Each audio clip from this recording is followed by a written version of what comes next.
Pemilihan presiden dan juga wakil presiden akan dilaksanakan kurang dari 2 bulan lagi, namun masalah-masalah teknis dari penyelenggara masih terjadi. Kami akan membahasnya dengan Dewan Pembina Perludem, Mbak Titi Anggraini. Mbak Titi, terima kasih sudah bersama Metro Siang. Ya, selamat siang, Mas. Ya, Mbak Titi, jadi kesalahan-kesalahan seperti ini kan sebenarnya sensitif ya, kecil tapi sensitif, yang cenderung memicu polemik. Perludem melihatnya seperti apa? Ya, kita kembali saja kepada pesan Presiden Joko Widodo ya dalam Konsolnas KPU yang diselenggarakan Desember 2022 dan juga baru-baru ini Desember 2023. Pesannya itu berulang bahwa persoalan teknis kalau tidak dikelola dengan baik, dengan profesional akan menjadi persoalan politis. Dan inilah yang terjadi hari ini. Jadi persoalan-persoalan teknis kalau tidak dikelola dengan profesional dan sesuai prinsip penyelenggaraan pemilu, dia akan menimbulkan kerentanan menjadi spekulasi, kontroversi, dan politisasi. Soal misalnya human error, saya kira itu alasan yang sulit diterima ya, karena kalau kita bicara soal human error, misalnya saja di Taipei itu kan juga disebutkan bahwa hal itu sepenuhnya karena inovasi dari PPLN Taipei. Artinya kan berarti human error lagi dari PPLN Taipei.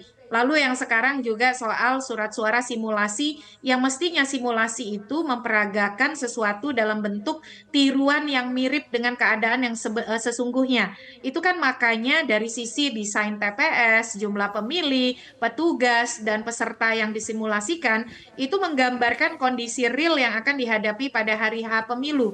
Untuk apa kita mensimulasikan sesuatu yang tidak menggambarkan sebenarnya? Saya kira dalih bahwa human error itu terlalu menyederhanakan masalah sebab jangan lupa pemilu itu dibiayai oleh pajak rakyat, ada dana yang sangat besar yang dialokasikan untuk penyelenggaraan pemilu. Kalau hanya karena human error atau inovasi yang tidak dikoordinasikan dengan jajaran di atas, akhirnya gampang saja mengganti, mengadakan baru, lalu kemudian kerugian uang negara dianggap bukan sesuatu yang krusial. Saya kira itu terlalu menyepelekan. Padahal asas pemilu atau prinsip pemilu ya, prinsip pemilu itu ada 13, ada 11 yang harus diikuti oleh penyelenggara pemilu, ada profesional, ada akuntabel, efektif, efisien, jujur, adil, mandiri begitu ya. Nah, dalam hal ini saya kira KPU harus bertanggung jawab, bukan hanya kemudian harus ada investigasi untuk melihat ketidakcakapan itu ada di mana dan kemudian memberikan sanksi kepada pihak-pihak yang mengakibatkan ketidakcakapan itu. Saya kira ada problem besar di internal penyelenggara pemilu kita, di internal KPU, sampai kemudian kecolongan, kedodorannya berkali-kali terjadi, begitu ya.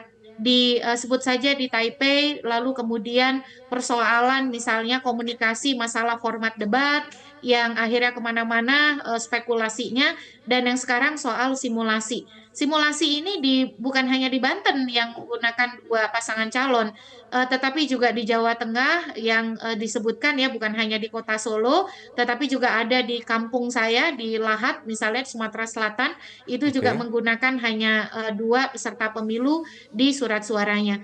Jadi mereka ini kan yang jadi anggota KPU itu bukan yang tidak sama sekali punya pengalaman ya. Hampir semua adalah alumni KPU provinsi, Bawaslu provinsi. Jadi kalau dalihnya adalah human error, pertama kenapa terjadi human error? Kalau itu akibat kepemimpinan yang tidak profesional, berarti bukan sekedar human error, tetapi akibat cara kerja dari kepemimpinan kolektif kolegial KPU yang bermasalah. Kalau kemudian sampai terjadi human error, berarti quality control, tata kerja, mekanisme kerja, sistem kerja di internal KPU itu bermasalah. Nah, ini yang kemudian menurut saya karena sudah berulang, tidak bisa hanya dengan pernyataan ini human error, tidak dimaksudkan, kita perlu mendengar permintaan maaf dari KPU, lalu 2 pertanggungjawaban, dan yang ketiga adalah sanksi diberikan kepada pihak-pihak yang mengakibatkan tidak cakap atau tidak profesionalnya penyelenggaraan tahapan pemilu 2024. Kita paham ini pemilu yang sulit, yang kompleks, yang rumit, waktunya terbatas, aturan mainnya tidak berubah, beban kerjanya bertambah, pemilihnya tambah banyak, peserta pemilunya juga, tetapi kemudian sokongan negara melalui pendanaan yang juga tidak sedikit, lalu kemudian fasilitasi-fasilitasi lainnya, dan juga mitigasi risiko yang sejak awal sudah dilakukan, mestinya itu membuat tidak ada dalih ya human error yang berkali-kali terjadi. Oke. Kira-kira begitu, Mas. Jelajahi cara baru mendapatkan informasi. Download Metro TV Extend sekarang.